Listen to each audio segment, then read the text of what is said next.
오늘 함께 나눌 하나님 말씀은 스가랴 9장 9절에서 17절까지의 말씀입니다. 계속해서 스가랴 말씀을 나누겠습니다. 스가랴 9장 9절에서 17절까지의 말씀을 함께 나누겠습니다. 구약성경 1320면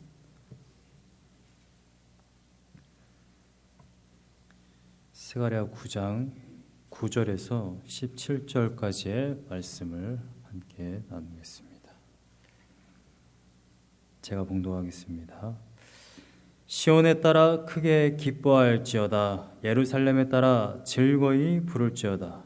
보라, 내 왕이 내게 임하시나니 그는 공의로우시며 구원을 베푸시며 겸손하여서 나귀를 타시나니 나귀의 작은 것 곧 나귀 새끼니라. 내가 에브라임의 병거와 예루살렘의 말을 끊겠고 전쟁하는 활도 끊으리니 그가 이방 사람에게 화평을 전할 것이요 그의 통치는 바다에서 바다까지 이르고 유브라데 강에서 땅끝까지 이르리라.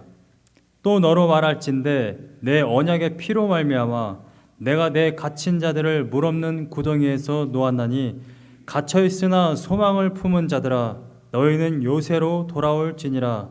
내가 오늘도 이르노라. 내가 내게 갑절이나 갚을 것이라. 내가 유다를 당긴 활로 삼고 에브라임을 끼운 화살로 삼았으니 시온아, 내가 내 자식들을 일으켜 헬라 자식들을 치게 하며 너를 용사의 칼과 같게 하리라.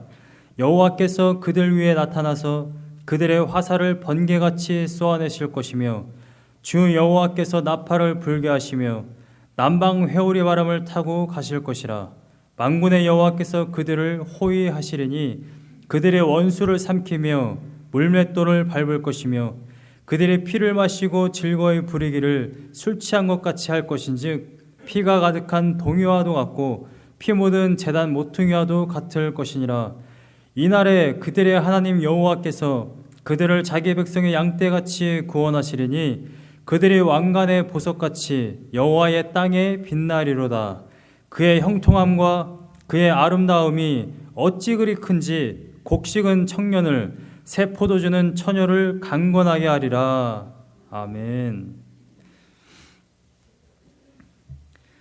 네, 스가랴 9장에 들어왔습니다. 사실은 9장 전체를 다 함께 나누어야 했음에도 불구하고 이거를 한 번에 하기에는 너무나도 시간이 오래 걸릴 것 같아서 이것을 두 단으로 나누어서 지금 두 번째 나누고 있는데요.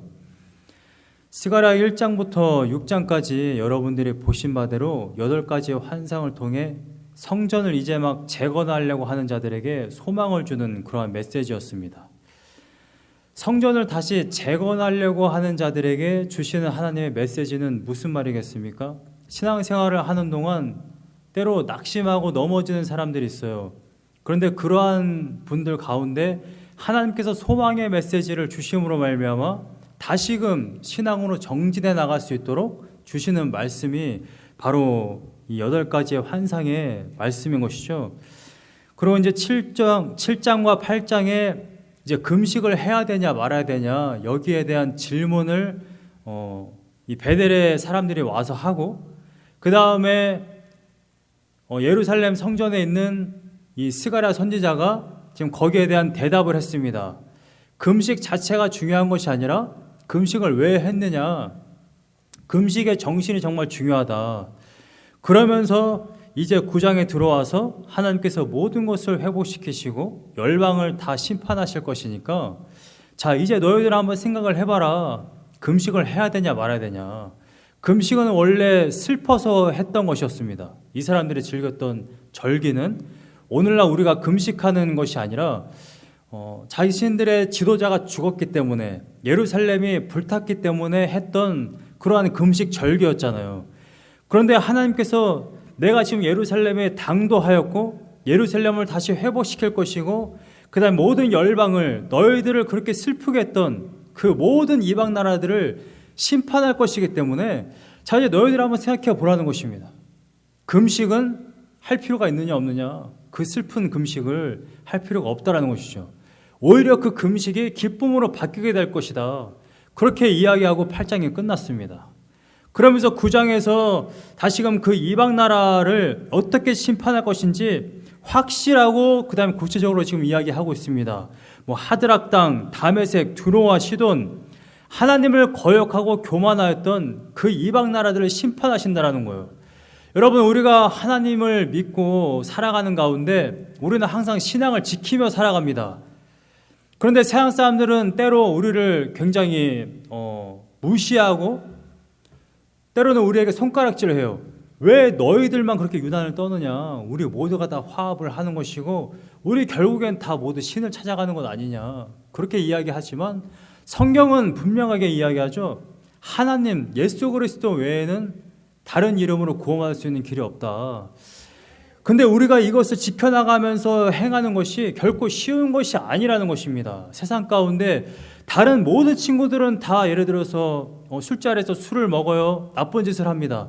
나 혼자 그것을 안 해요. 부정부패를 안 합니다. 정의를 지켜요. 그것은 정말 쉬운 일이 아니라는 것이죠. 나 혼자 올곧은 일을 해나가는 가운데 많은 사람들이 결국 우리들을 손가락질합니다. 그 가운데 우리들은 결국 고난을 받고 환난을 당하고 때로는 무시당하고 힘들기 때문에 우리가 속이 상해요. 때로는 힘듦을 토로합니다. 그런데 하나님은 분명히 말씀으로 말씀하고 계시는 거예요. 곧 기다려라. 그 모든 세상 사람들, 자신들의 지식과 자신들의 교만과 하나님의 필요 없다고 말하는 그 모든 사람들은 내가 심판할 것이다. 그러나 끝까지 믿음을 지키는 사람들은 내가 그들을 호위할 것이고 내가 진을 쳐서 보호할 것이다. 이것이 바로 하나님의 말씀인 것이죠. 많은 시대 가운데에 하나님이 없다라고 말하는 정말 유명한 철학자들이 참 많았어요. 니체도 그랬습니다. 신은 없다. 신은 죽었다. 프랑스 철학자의 굉장히 유명한 철학자가 있어요. 볼테르라는 그런 철학자가 있는데 이 지식인들이라고 하는 사람들은 항상 철학자들의 말을 인용하고 그 사람들의 학문을 따릅니다. 근데 볼테르는 이런 이야기를 했어요. 성경과 기독교는 100년 안에 다 없어질 거다. 근데 그 사람은 1778년에 죽었습니다. 근데 지금 기독교는 지금까지도 있어요. 2000년 전부터 지금까지. 이 얼마나 놀라운 일입니까? 현 시대의 카톨릭은 10억 명이에요. 개신교 30억 명입니다. 전체 인구 78억 명 중에 40억 명이 지금 하나님을 섬기고 있다는 거예요. 이걸 어떻게 이해할 수 있겠습니까? 여러분, 지금 이 시간에 하나님을 예배하는 자들이요, 지금 30억 명이 된다는 거예요. 전 세계 가운데. 여러분 한번 생각해 보세요. 여러분들이 지금 비행기 안에서 걸어가죠. 비행기를 타고 가는데 여러분들이 정말 하나님 같은 시야를 가져가지고 이 시간에 땅에서 하나님께 예배드리는 그 모습을 여러분들이 한번 본다고 생각해 보세요. 전 세계 30억 명이. 여러분, 이러한 장관이 어디 있습니까? 여러분들 이러한 일이 어떻게 발생할 수 있느냐? 하나님이 정말 살아계시기 때문에 그래요. 예수님이 정말로 이 땅에 오셔서 십자가를 지시고 우리를 대신해서 죽으시고 사셨기 때문에 그렇습니다. 사실 십자가는요, 정말 이게 뭐 짧은 시간으로 말할 수 있는 것은 아니지만 여러분 정말 이상한 게 바로 십자가입니다. 여러분, 예수님이 그렇게 복음을 선포하고 하나님 나라를 선포하고 내가 바로 하나님의 아들이다. 너희들은 회개하고 나를 따르라. 그렇게 이야기를 했어요. 70인의 제자들에게. 또한 그 많은 문둥병자와 안진뱅이를 일으켰어요. 예수님이 십자가를 지실 때에 아무도 예수님을 옹호하지 않았습니다. 예수님을 왜 죽이느냐? 저자는 죄인이 아니다 라고 말한 사람이 단 한 명도 없었어요. 0명. 그런데 예수님이 십자가를 지시고 죽으시고 부활하시고 나니까 지금 전 세계에 30억 명이 지금 하나님을 예배하고 있다는 것입니다. 여러분, 이건 과학적으로 설명할 수가 없어요. 예수님이 도대체 어떤 분이십니까? 명함이 있어요, 그분이? 그분이 사회혁명을 일으켰습니까? 아니면 그분이 어떠한 학위를 가졌습니까? PhD를 가졌습니까? 그분은 단 한 가지를 행하셨어요. 바로 여러분들을 대신해서 죽으시고 다시 사셨습니다. 여러분들이 도대체 왜 예배를 드리고 있느냐, 이 시간에. 그분이 여러분들의 운명을 바꿔놨기 때문에 그래요. 예수님이 십자가를 지시는 바로 그 순간에 여러분들의 영원한 거처가 바뀌어졌거든요. 여러분들 이사 자주 하시잖아요? 저만 자주 하나요? 거처가 바뀐다라는 것은요, 정말 어마어마한 일입니다. 함부로 할 수 있는 것도 아니고 정말 거기에 많은 에너지가 필요해요. 여러분들이 스스로 나의 영원한 보금자리, 그 지옥, 그 따뜻한 곳, 얼마나 따뜻하게요, 지옥이. 그 따뜻한 곳에서, 따뜻한 곳이 아니죠, 그 끔찍한 곳에서 여러분들은 아무것도 안 했는데 여러분들의 거처를 천국으로 바꿨잖아요. 그 빛나는 곳으로. 그 이야기를 지금 오늘 본문 말씀이 하고 있는 것입니다. 그래서 오늘 본문 말씀에 하나님이 스가랴 선지자를 통해서 이렇게 선포하고 있는 거예요. 두 번이나 반복을 하고 있는데 9절 말씀을 보세요. 시온에 따라 크게 기뻐할지어다. 예루살렘에 따라 즐거이 부를지어다. 영어 성경을 보면 환호하라라고 되어 있어요. 여러분들의 거처가 정말로 지옥에서 천국으로 바꿔졌다고 한다면 바꿔졌구나, 무미건조하게 그렇구나라고 해서 끝날 수가 없어요. 이거는 환호성을 지를 수밖에 없는 겁니다. 세상에 내가 저 끔찍한 곳에서 저 어마어마하고 영광스러운 저 빛나는 곳으로 나의 거처가 바뀌어졌다니 기뻐 뛸 수밖에 없는 것이죠. 그래서 지금 이렇게 이야기하고 있는 것입니다. 시온에 따라 크게 기뻐할지어다. 예루살렘에 따라 즐거이 부를지어다. 환호성을 올려라, 환호성을 올려라. 여러분, 우리가 내가 원하는 팀이나 뭐 한일전을 하는데 한국이 막 골을 넣었어요. 온 국민이 일어나서 환호성을 지르지 않습니까? 지금 그만큼의 환호성을 지금 이야기하고 있는 거예요. 단순히 나의 신분이 바뀌어졌어. 예수님이 나를 대신해서 돌아가셨어. 그렇구나. 알았어. 잘 알았어. 여기서 이렇게 무미건조하게 끝날 수 있는 일이 아니라는 것이죠. 성경은 분명하게 이야기합니다. 크게 기뻐할지어다 환호성을 지르라. 여러분들의 삶이 어떠한 것입니까? 정말 매일마다 크게 기뻐해야 하는 것입니다. 환호성을 질러야 하는 것입니다. 여러분, 나의 삶이 너무나도 고달프고 힘든데 억지로 환호성을 지르라는 것이 아니라 여러분들의 실체가 이렇게 바뀌어졌기 때문에 여러분들은 환호성을 지르며 살 수 있는 존재라는 것입니다. 이어서 보시면 분명하게 이야기하고 있죠. 너희들이 왜 환호성을 질러야 되느냐? 보라. 영어 성경을 보니까 look, 보라, 내 왕이 내게 임하시나니. 여러분, 왕이 임하신다는 것입니다. 왕이. 지금 이스라엘 사람들은요, 너무나도 사실은 고달픈 인생입니다. 나라를 잃었고요, 포로기환했지만 왕이 없어요. 식민지 지금 시대에 살고 있습니다. 우리도 사실은 정말 힘 있는 그런 왕이 있었어요. 다윗 왕이 있었거든요. 주변국들을 다 점령했고 정말 부강한 나라였던 그러한 시절이 있었어요. 이스라엘도. 그런데 왕이 없어요. 지도자가 없어요. 우리를 정말 부강하게 해줄 그런 지도자가 없습니다. 이게 얼마나 불안하고 또한 안타까운 그러한 실정입니까? 근데 그러한 가운데에 있을 때에 지금 하나님이 이렇게 이야기하는 거예요. 봐라, 내 왕이 내게 임하였다. 그는 공의로우시며 구원을 베푸시며 겸손하여서 나귀를 타시나니 나귀의 작은 것 곧 나귀 새끼니라. 여러분, 근데 사실 이 말씀을 이 당시에 이스라엘 백성들이 들었으면요, 뭐야 지금 무슨 얘기하는 거야?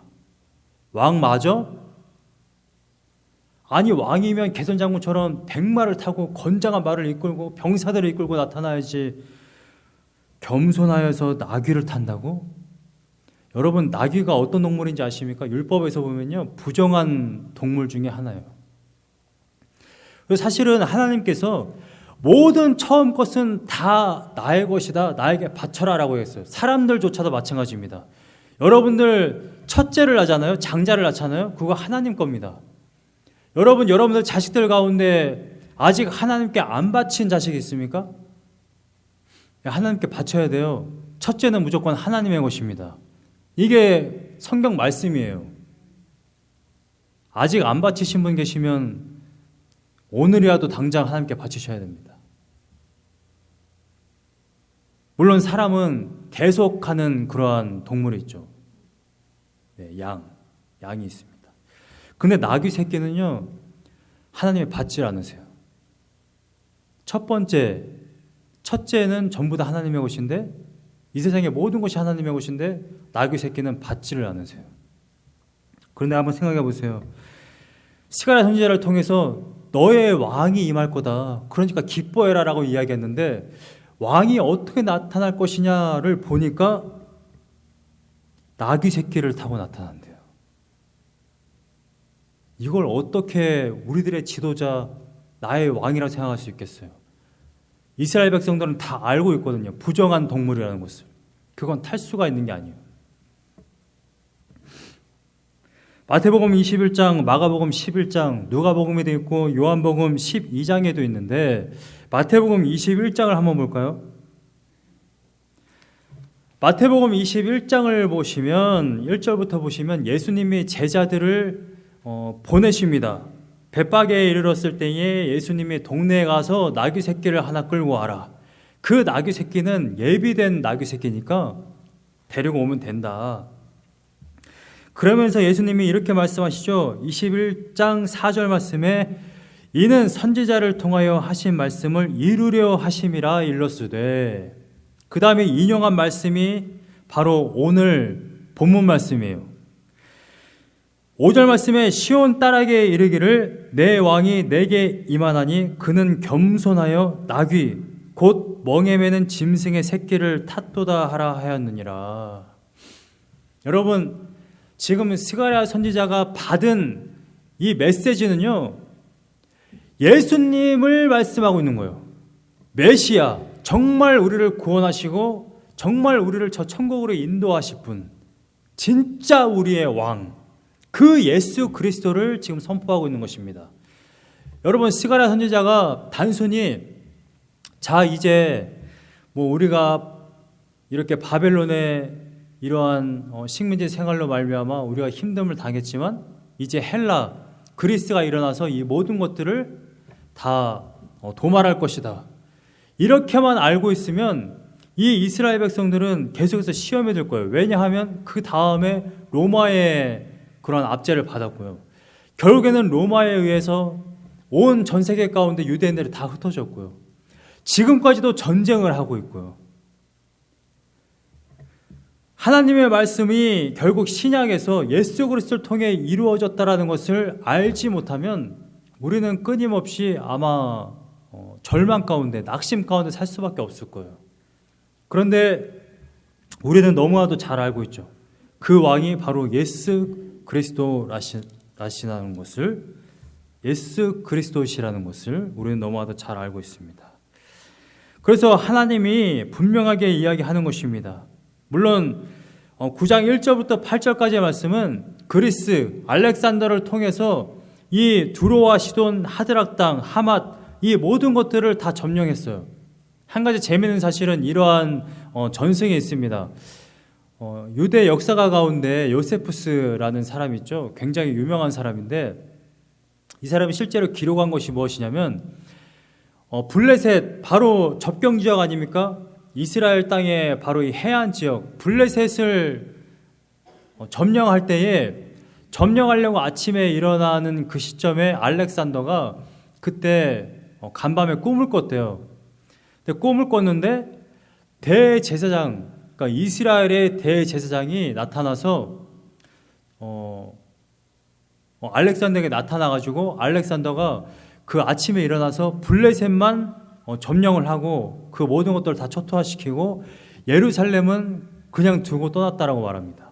그래서 사실은 9장 1절부터 8절까지의 말씀은 역사적으로 바로 그 시대에 일어났던 일들을 지금 이야기하고 있는 것이 맞아요. 예루살렘은 하나님께서 지어져서 보호하셨고 그 주변국들, 위쪽과 남방 지역, 그 다음에 서쪽 지역은 전부 다 초토화됐습니다. 이스라엘은 멀쩡했고요. 그런데 결국 그 이후에 알렉산더 장군의 죽음 이후에 그 부하들이 결국은 이스라엘 땅을 점령했고요. 또한 로마에 의해서 결국에는 예루살렘 성도 결국에는 다 초토화됐잖아요. 결국에 묵시라는 것은 정말 마지막 때에 일어나는 일을 이야기하는 것입니다. 예수 그리스도로 인하여서 종말이 시작되었고 다시 재림하심으로 말미암아 완전히 이제 새 하늘과 새 땅이 일어나게 되는 그러한 것이 바로 묵시인데, 오늘 본문 말씀에 분명하게 말하기를 예수 그리스도를 향하여서 분명히 말하고 있어요. 너희들에게 왕이 임할 것이다. 그 왕은 어떤 분이냐? 겸손하여서 나귀를 타신다. 그 나귀의 작은 것 곧 나귀 새끼다. 예수님은 백마를 타고 입성하지 않으셨어요. 정말 겸손하게 나귀 새끼를 타고 입성하셨습니다. 그래서 그 왕이 임하셔서 어떠한 일을 행하셨는지에 대해서 이야기하고 있는 것이 바로 10절부터 15절까지의 말씀입니다. 첫 번째는요, 전쟁이 끊어진다라는 거예요. 10절 말씀을 보세요. 내가 에브라임의 병거와 예루살렘의 말을 끊겠고, 예루살렘은 어디냐? 남유다를 이야기하는 것입니다. 예루살렘은 유다지파 땅이잖아요. 에브라임은 북쪽, 북이스라엘을 대표하는 겁니다. 자, 민족과 민족이, 같은 민족이 계속해서 싸움이 있었어요. 서로 미워했고 반목했습니다. 근데 그것이 끊어지게 될 것이다. 누가 오면? 예수 그리스도가 오시면. 여러분, 예수 그리스도가 오셔서 여러분들 안에 들어와 여러분들을 구원하셔서 여러분들 안에 성령이 임하면요, 서로 반목하고 미워하는 것이 끊어지게 되어 있습니다. 믿으십니까? 여러분들 안에 아직까지 미움이나 그런 것이 있다고 한다면, 물론 죄의 습성으로 인해서 그런 것이 있겠지만 예수 그리스도로 말미암아 그것들을 다 끊어내야만 하는 것입니다. 우리는 서로 화평하고 화합하며 서로를 위해서 기도하며 서로 이웃 사랑하는 것이 바로 예수 그리스도의 성도의 모습인 것이죠. 내가 에브라임의 병거와 예루살렘의 말을 끊겠고 전쟁하는 활도 끊으리니 그가 이방 사람에게 화평을 전할 것이요. 여러분, 하나님의 백성들은요, 세상에 나가서 우리는 이미 복음을 받았기 때문에 그 화평을 전하게 됩니다. 세상 사람들은 항상 고달퍼요, 힘들어요, 서로 반목합니다, 미워합니다, 부정부패가 일어나잖아요. 그런데 예수 그리스도의 사람들이 그 세상에 나갔을 때에, 하나님의 사람들이 빛과 소금의 역할을 감당했을 때 그 세상이 어떻게 됩니까? 화평의 그 전염이 점점 퍼지게 되는 것입니다. 사도 바울이 자기 스스로를 뭐라고 이야기해요? 관정에 끌려갔을 때 뭐라고 이야기합니까? 저는 연병하는 자가 아니냐, 전염병을 일으키는 자가 아니냐라고 이야기합니다. 하나님의 사람은요, 어디 가든지 간에 화평을 일으킵니다. 왜냐하면 하나님이 곧 화평이시기 때문에. 할렐루야. 이어서 보시면 그의 통치는 바다에서 바다까지 이르고 유브라데 강에서 땅끝까지 이르리라. 시편 72편 8절 말씀을 보면 그냥 강에서부터 땅끝까지 이른다라고 되어 있는데, 여기는 유브라데 강이라고 해놨습니다. 결국 의미는 똑같아요. 하나님의 통치는요, 어느 한 부분만 통치하는 것이 아닙니다. 여러분, 하나님은 온 우주를 통치하십니다. 믿으십니까? 맥스 루케이도라는 목사님이 이런 말씀하셨어요. 물고기에게 가서 한번 물어봐라, 물이 어디에 있는지. 새에게 한번 가서 물어봐라, 공기가 어디에 있는지. 여러분, 하나님 어디 계십니까? 여러분, 세상 사람들이 야, 하나님 어디 계셔? 라고 물어보면 여러분 뭐라고 대답하셔야 됩니까? 제가 아직 믿음이 없을 때에, 예수님을 아직 만나지 못했을 때에, 어렸을 때부터 항상 그런 의문이 있었어요. 저희 아버지 어머니는 매일같이 교회에 나가시고 그렇게 사역을 열심히 하시고 그것 때문에 목숨을 거시는데 제 눈에는 보이질 않는 거예요. 그 하나님이. 저 보이지도 않는 하나님을 위해서 도대체 왜 저렇게 헌신을 하시고 인생을 저렇게 사시는가, 정말 의문이 많이 들었었거든요. 제가 오늘 본문 말씀을 보고 깨달았어요. 정말 어리석은 말을 했구나, 내가. 정말 어리석은 생각을 했구나. 하나님이 어디 계시는지를 모르다니. 얼마나 어리석은 이야기입니까? 얼마나 어리석은 질문입니까? 새가 어떻게 자기가 공중에 날고 있으면서 공기가 어디 있지? 라고 어떻게 질문할 수 있겠어요? 하나님은 온 우주 가운데 충만하십니다. 여러분, 이걸 믿으십니까? 에베소서에서 분명히 이야기하죠. 충만 위에 충만이다. 하나님은 충만하게 임하신다. 여러분, 누군가가 여러분한테 하나님 어디 계시냐고 묻거든 분명하게 말씀하세요. 온 우주 가운데 충만하시잖아. 이 충만하신 하나님이 안 보이냐? 너도 나와 같이 금붕어와 같은 머리를 가지고 있구나. 야, 물 가운데 헤엄을 치면서 물이 어딨냐고 묻는 것과 같은 것 아니냐? 하나님은 온 우주 가운데 충만하시고 통치하고 계신다. 할렐루야.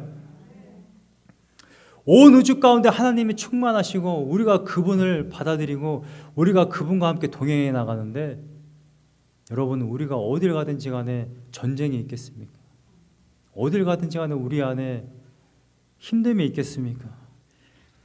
그래서 하나님이 이렇게 말씀하시는 거예요. 에브라임이 병거와 예루살렘의 말을 끊겠고 전쟁하는 활도 끊으리니 전쟁이 끊어진다라는 거예요. 근데 본문을 읽으면서 좀 의아함이 들죠. 13절부터 15절 말씀을 보면은 11절과 12절은 좀 나중에 보겠습니다. 13절부터 15절까지의 말씀을 보면 전쟁의 무기로 삼는데요. 좀 모순되는 것 같지 않습니까? 10절 말씀을 보면 내가 전쟁을 끊을 것이다 라고 이야기해놓고 13절부터 15절까지의 말씀을 보면 13절에 내가 유다를 당긴 활로 삼고 에브라임을 띄운 화살로 삼았으니 시온아, 내가 내 자식들을 일으켜 헬라 자식들을 치게 하며 너를 용사의 칼과 같게 하리라. 역사적으로 그 헬라를 치겠다라는 거예요. 근데 여러분 역사를 보시면 아시겠지만 이스라엘이 헬라를 쳐서 싸운 적도 없고 이긴 적도 없습니다. 그냥 당했죠. 자, 무슨 말을 하고 있는 것이냐? 하나님이 하나님의 백성들을 구원해서 하나님의 복음의 도구로 삼으신다라는 것입니다. 여러분, 마지막 때에는요, 지금 우리가 예수 그리스도 이후로 마지막 때를 살고 있는데 여러분, 이 본문 말씀은 이렇게 정의할 수 있어요. 전쟁은 끝났고 전쟁은 시작됐다. 여러분 한번 따라해 보실까요? 전쟁은 끝났고 전쟁은 시작됐다. 여러분, 우리는 피지컬하게 정말로 우리가 두 손을 들고 주먹을 쥐고 우리가 싸우는 게 아니에요. 우리는 영적인 싸움을 합니다. 예수 그리스도로 말미암아 우리가 구원을 받았고 우리가 성령을 받아 성령의 힘으로 어디를 가든지 간에 하나님의 말씀으로, 할렐루야, 성령으로 이 세상 가운데 하나님을 나타내고요, 복음을 전파해서 영적인 다른 악한 모든 영들은 다 몰아내고 그 안에 하나님의 영이 임할 수 있도록 우리는 전쟁의 무기가 되는 것입니다.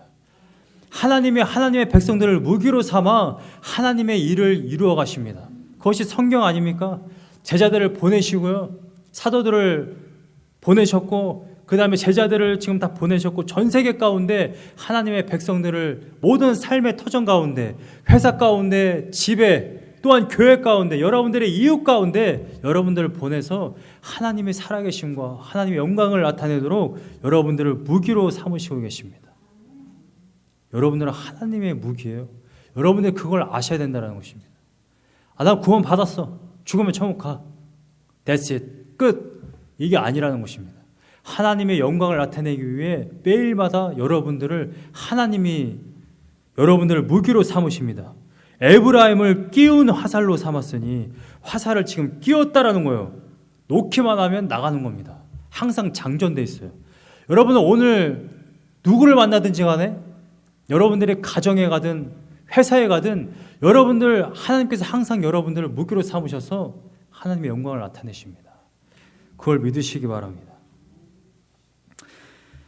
본문 말씀의 15절 말씀을 보면 우리가 무기로 삼게 될 때에 만군의 여호와께서 그들을 호위하시리니, 여러분 단순히요, 여러분들이 가서 여러분들 무기로 삼아 복음의 일꾼으로 삼으실 때에 자, 너희들은 나가서 일해. 너희들은 복음의 일꾼으로 나가서 사역을 해라. 그리고 나는 여기 천국에 있을게. 여기가 내 자리거든. 여기가 하나님 나의 보좌야. 나는 여기 있을게. 너희들은 가서 일해. 이렇게 하시지 않는다는 것입니다. 여러분, 제가 군대에 가보니까요, 항상 그런 게 있어요. 앞에 나가서 전진하면서 이렇게 정찰하는 정찰병들이 있고요, 그 정찰병들을 호위하는 또 다른 뒤에 백그라운드에 또 다른 군인들이 있어요. 그 누구도 이 정찰병을 해치지 못하도록 지켜보고 있는 다른 군인들이 있다는 것입니다.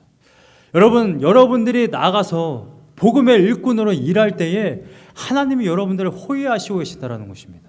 제가 말하고 있는 것이 아니라 지금 말씀이 그렇게 쓰여져 있잖아요.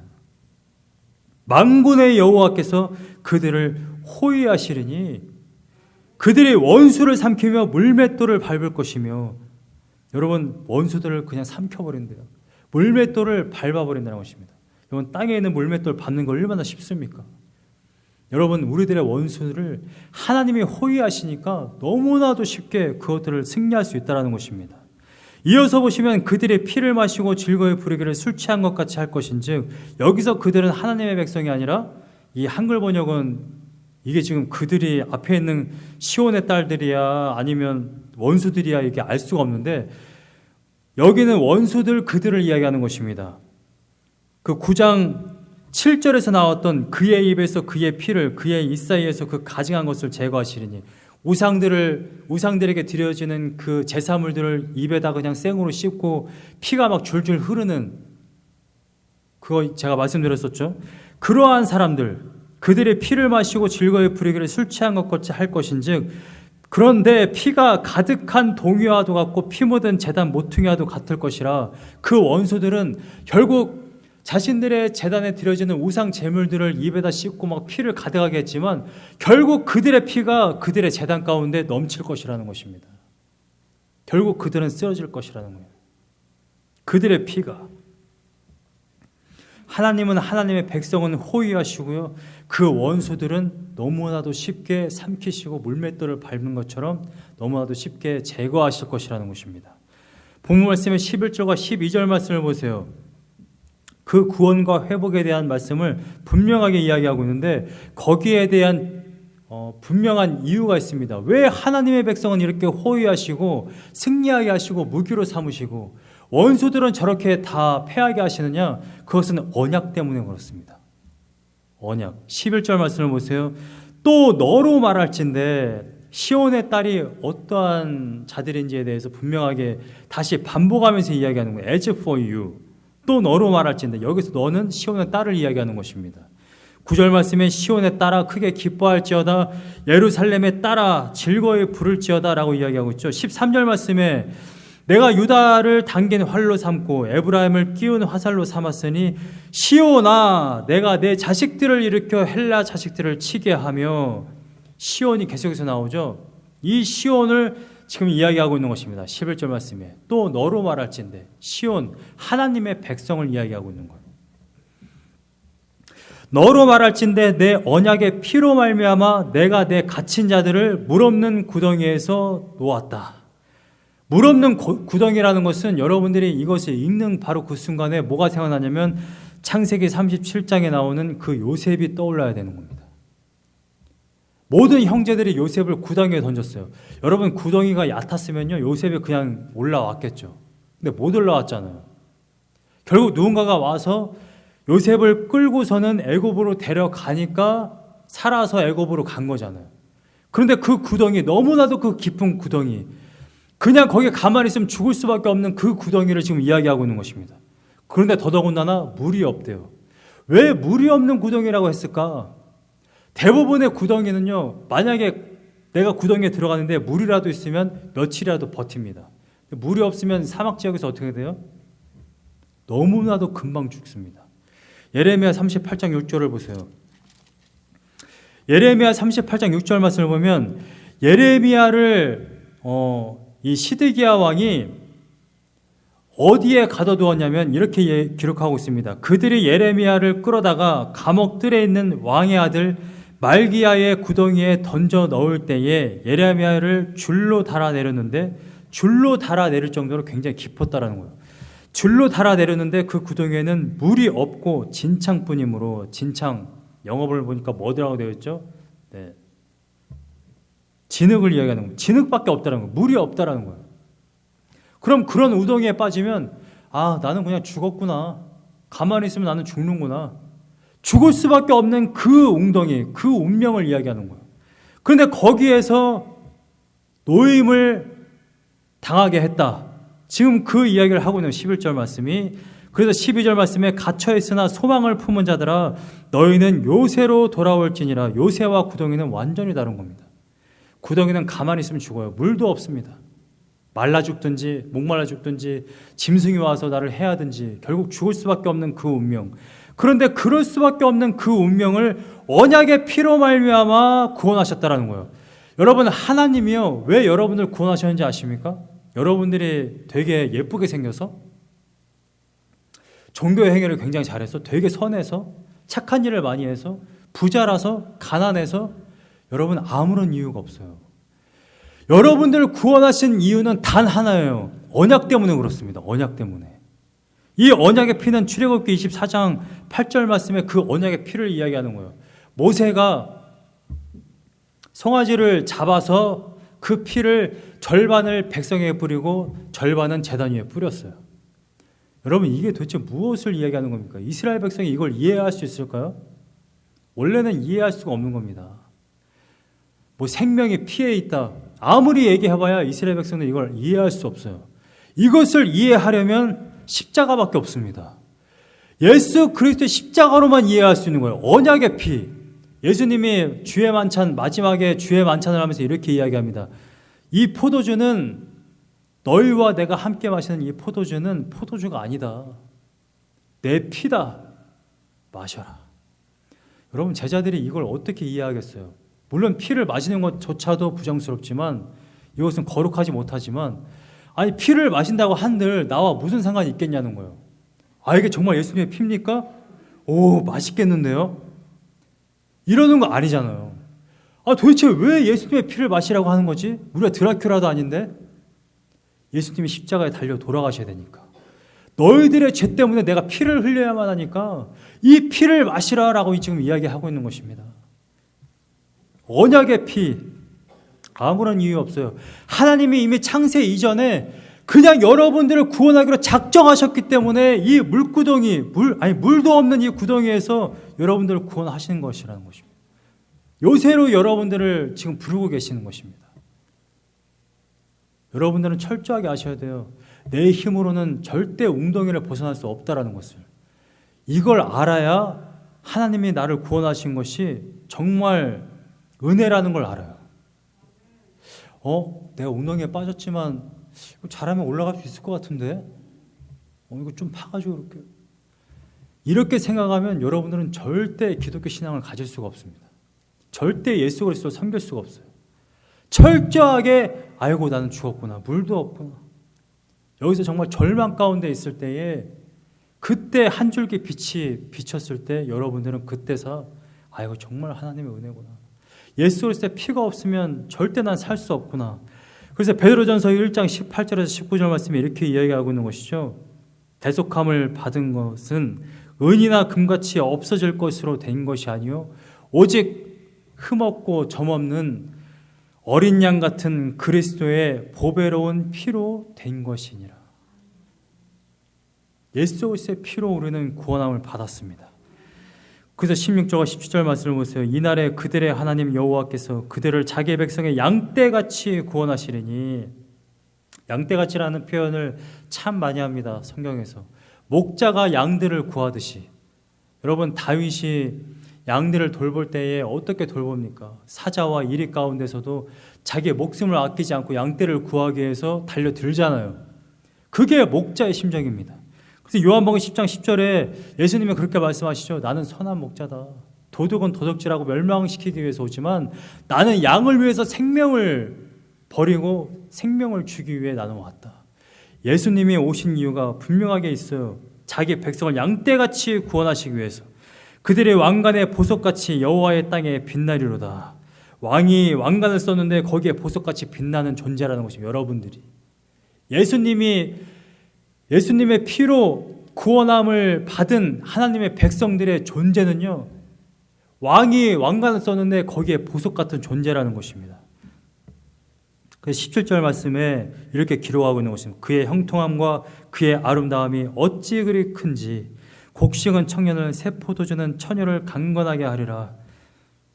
새 포도주가 처녀를 강건하게 하리라. 오늘 와인 하나 따야 되겠는데, 이런 말씀이 아닙니다. 곡식과 새 포도주는 항상 풍요로움을 이야기하는 거예요. 지금 이스라엘은 사실 굉장히 가난한 가운데 있어요.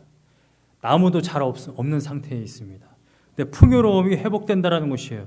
17절의 원문은 사실 이러한 지금 한글 성경 같은 그러한 표현이 아닙니다. 갑자기 시적인 표현이에요.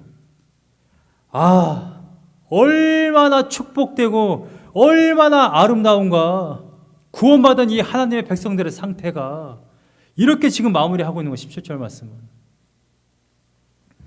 9절 말씀에 시온에 따라 크게 기뻐할지어다 예루살렘에 따라 즐거이 부를지어다. 그리고 마지막 10절 말씀에 하나님이 이렇게 구원하신 것을 보니 얼마나 축복되고 얼마나 아름다운가. 여러분, 우리가 우리들의 정말 그 말할 수 없는 그 감정을 표현하려면요, 시적인 표현밖에 없어요. 산문으로는 표현이 안 됩니다. 그래서 우리가 노래를 하는 것이고 시를 쓰는 것 아닙니까? 제가 시가 도대체 어떠한 것인가를 이제 국문학적으로 제가 공부를 해보니까 이렇게 이야기하더라고요.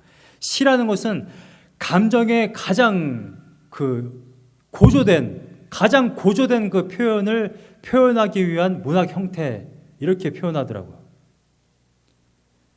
하나님께서 구원하신 그 상태를 우리가 고백하기에 시적인 표현밖에 없는 거예요. 주님의 이 구원하심과 이 축복함, 이 아름다움, 이것이 얼마나 아름다운가. 스가랴 선지자가 이스라엘 백성들을 불러다 놓고, 자, 하나님이 이렇게 구원하셨습니다, 여러분들은 즐거워하십시오, 이렇게 마무리하는 것이 아니라 도저히 견딜 수가 없는 거예요. 하나님의 구원하심과 이 축복됨이 얼마나 아름다운가. 이스라엘 백성들이요, 이 이야기를 한번 들어보시오. 얼마나 아름다운가. 여러분, 오늘날 가장 핫한 키워드가 이겁니다. 위드 코로나. 포스트 코로나, 애프터 코로나, 이러한 일들이 많이 있지만 요즘에는 이제 위드 코로나라는 것이 굉장히 키워드지 않습니까? 결국에는 코로나와 함께 살 수밖에 없다. 그런데 위드 코로나를 살려면 전제 조건이 있어요. 백신이 있어야 되는 겁니다. 그렇죠? 지금 미국에도 70% 정도 이상이 백신을 맞았다고 하지 않습니까? 백신이 나오기 이전에는 위드 코로나라는 말을 할 수가 없었어요. 근데 백신이 나오니까 위드 코로나라는 지금 키워드가 뜨고 있는 겁니다. 세상에 죄악에 관영해요. 타락했습니다. 그럼에도 불구하고 우리는 이 땅을 살아가요. 어떻게? 백신이 있어서요. 우리에게는 예수 그리스도는 백신이 있거든요. 백신이 없으면 어떻게 되느냐? 우리도 똑같이 끌려가는 겁니다. 죄악된 세상, 우리가 똑같이 죄를 짓다가 지옥에 끌려가는 거예요. 백신이 없었다면 우리는 코로나에 걸리면 죽을 확률이 더 많아요. 제 아내와 같은 시기에 코로나에 걸렸던 세미나의 어떤 학생은 죽었어요. 왜 죽었는지 아십니까? 평소에 백신을 굉장히 불신했대요. 백신을 안 맞았어요.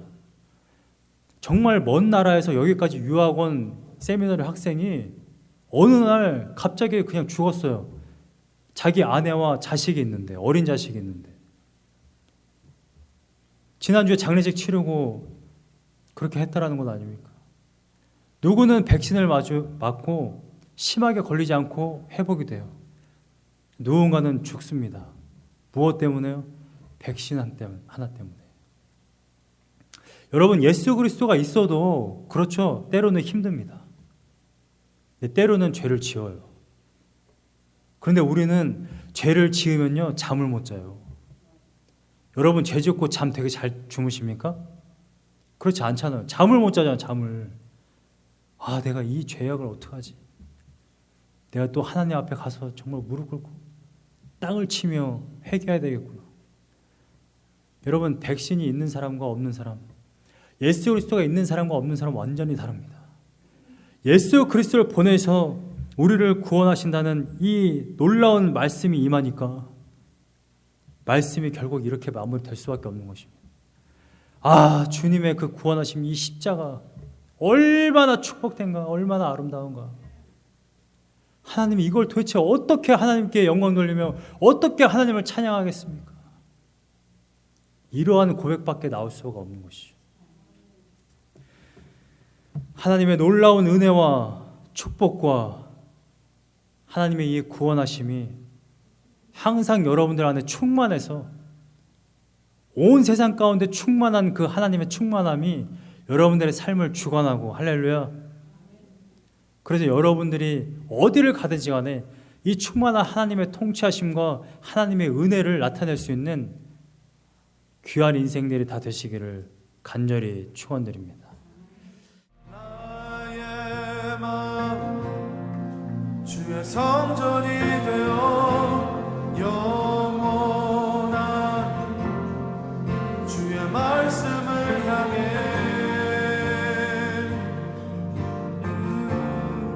주의 마음 있는 곳으로 나의 삶 주의 말씀을 따라